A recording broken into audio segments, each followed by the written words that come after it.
Hello, this is a tutorial for how to do the employee timesheet number 2 or the sequel assignment. I want you, while I'm talking here, to go find your assignment from last week, your employee timesheet assignment. Hopefully you didn't do anything stupid like write over it, especially if you're using Google Docs, because if you wrote over it and sent it to me, I would see your new assignment, not this assignment. So make sure you do file, make a copy whenever you're starting a new assignment. So I did write over it like a dumb person. So if you did, you're not alone. So I had to go back and redo it real quick. Notice I didn't color code it, which yours should be color coded. Notice you should have the names over here, which is going to be a helpful thing through and through. And so I want to show you how to make the timesheet of all timesheets. I want to show you how to use some functions and formulas that are available to you and write even a few. That's what this assignment is about. It's teaching you just a little bit more about functions and formulas to do some really cool things with your timesheet. So right now, we have all their names are randomly inputted in here. So hopefully someone's not working all day every day, and I did pretty good there. But at a glance, I can't tell how many shifts each person's working. I can't tell how many hours they're working, and I can't even tell how much money I'm going to pay them. So we're going to figure out all those questions. Let me type them up here. How many shifts? In fact, actually, let me do this. So number of shifts. So I want to know how many shifts that the person is actually working every week, like that. I want to know how many hours of work that actually is. And I want to know one more thing. I want to know how much I'm paying them. Total paid. How much am I actually paying each person? So there we go. Right? So those are the three things I want to know. The first one's the tough one. So follow along, but it's really cool when you figure it out. So we're going to use a function. We're going to call a function, and the function's name is Countif. So Countif, come home to dinner. It says it's a conditional count across a range. And so it's a really fun thing. And the parameters of this function, if we hit this question mark right here, it will tell us, is it wants a range, and then it wants what it's looking for.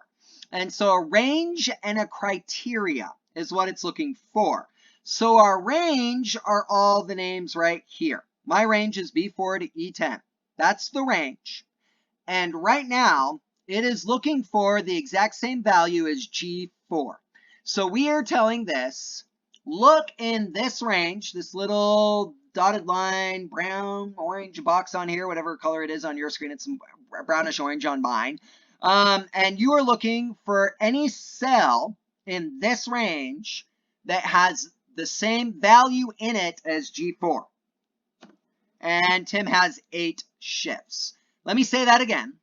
So Countif is its name. So we're saying, hey, Countif, we need you. We need you to look in this range. Range goes first, B4 to E10, and tell us how many times this value, the value that's in G4, appears in that range. The answer is 8.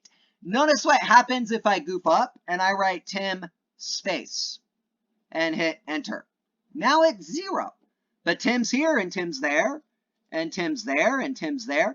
That's because in computers, spaces count as characters. Spaces don't count as blank space. They count as a character of blank space. So delete the space and it comes back. Notice right here, if I was dumb and I said space Tim, then now it's 7 because it's not counting this one because it's also looking for that blank space and it's not there. So it has to be exact. The way to guarantee it's exact is what I said last week. You just copy and paste. That's the great way to guarantee. Now, I can use this tool and it will add 1 to everything. However, notice now it's B5 to E11. Which is, if I click, it'll show me the range. Notice it adds 1 to all the cells. So I can do it that way, but then I have to go back here and change everything to 10. Notice this one added 2. So instead of B4, it's now B6. So I need to change it back to B4 and E10. And then notice this one added 3, which is why Andy only has 1 shift. So now I need to back it up to B4 and E10. The other thing I can do, oh, he still only has 1 shift. I really don't. Oh, I did only give Andy one shift. So that's why we do this, so that I can realize, oh, I gave my friend Andy only one shift this week. Maybe he's going on vacation and maybe he's gone Sunday through Thursday.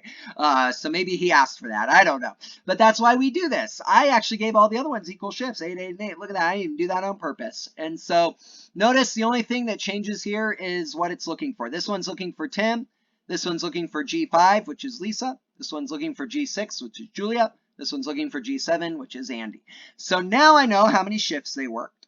Now it's pretty easy to figure out how many hours. We're going to assume that each shift is 4 hours. We're going to assume that morning's 8 to noon, and the afternoon is noon to 4, and the evening is 4 to 8, and the graveyard is 8 to midnight. So now I just need to say I4 equals H4, whatever's next to it, H4, times 4 hours that they worked. Do you guys follow that logic? We're multiplying the number of shift by the hour because each shift is 4 hours. So Tim got 32 hours. Now on this one, we can actually use this little square or a little pattern finder tool, drag them down. So because now it didn't add 1 to 4, but it did add 1 to the cell. So now H5, H6, and H7. See that? And then we're going to assume just that I paid each one of them $12. Maybe you're paying them equal different amounts because of different things. Maybe one's a manager. Maybe one has been there a long time, so you gave them a raise because you just appreciate them so much, which happens. But we're going to assume right now they're all making 12 bucks. So equals I4 times 12. Once again, drag it down using this guy. And so I owe Tim 384 bucks at the end of the week. I owe Lisa the same. I owe Julia the same. Poor Andy was on vacation, only got 48. Let's say Andy didn't go on vacation. So now, oh, actually one more thing now is we can actually graph this. Now that we have a chart like this, we can actually graph it. So we choose, and the graph function in spreadsheets is weird, so you have to play around with it. I'm going to have to play around with it. It's a lot better in Microsoft Excel, so if you're using Excel, but now I'm just going to say insert a chart, and we'll see what the chart is. There you go.